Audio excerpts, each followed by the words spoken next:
And certainly for ice hockey, I'm here in Canada, and I am the team physician for an NHL team. So hockey actually has a higher prevalence, rate per participant.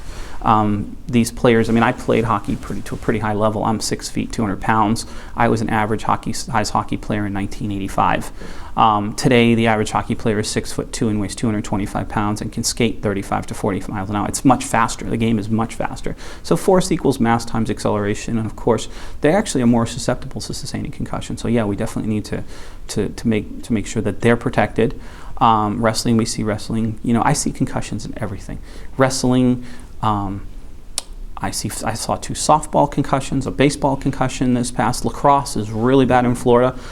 Florida is way behind the Northeast in lacrosse, teaching techniques. Here's a prime example of how education is going to be needed, because lacrosse is a newer game, but an extremely popular game in Florida. Those of you in New Jersey and Massachusetts, where I grew up, have been playing it, you know, for 100 years or even longer when the Indians were doing it. So, you know, there needs to be education, and we definitely have we have a ways to go with those kind of sports. But yeah, we see concussion, everything. Show jumping. We have in South Florida, we have a big polo and jumping community in West Palm Beach, just west of us, and I actually see 5 concussions from falls off of horses every season when they come down from December all the way into April. So it's not just football.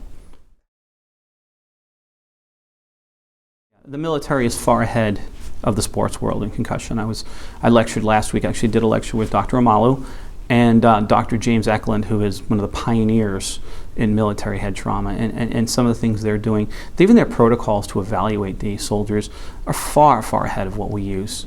It's so much more standardized. I mean, I know that it's a captive audience, and it's very difficult. I mean, we have issues. I mean, one of the biggest things we have here in the sports concussion world is competency of individuals who are actually evaluating these athletes.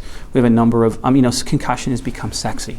So every large hospital now has a concussion center, which most of them are run by individuals who really know nothing about concussion. And I see disasters on a daily basis. I see, you know, mismanagement. I see people that were sent back to play that weren't evaluated properly. You know, things weren't addressed. Their headaches weren't addressed. Things weren't addressed. So we need to work, and I think that's where the academy steps in. We need to work on educating our fellow physicians, advanced practitioners, allied health professionals on really on managing and assessing these individuals. Any information right now, because we're in such the infancy period, is good. Donating brains is certainly going to make a difference, helping to kind of solve the end stage. What we really need to be doing longitudinal studies. We need to be looking at these kids, even when they're from a kid, all the way through. But we definitely need to be looking at active players. Unfortunately, when you deal with active professional athletes, they don't really want to get involved in this type of research because it'll affect their ability to earn a living. If somebody finds out that they have traumatic brain injury, that could cost them their second contract, their third contract, which is where they make their money. So I just don't see it happening in living athletes. You know, we need to work with organizations such as the NFL, such as Pop Warner, the NCAA, and Brian Hayline has certainly put that as a priority for him. So I mean, I think it's getting there, but we have a long way to go.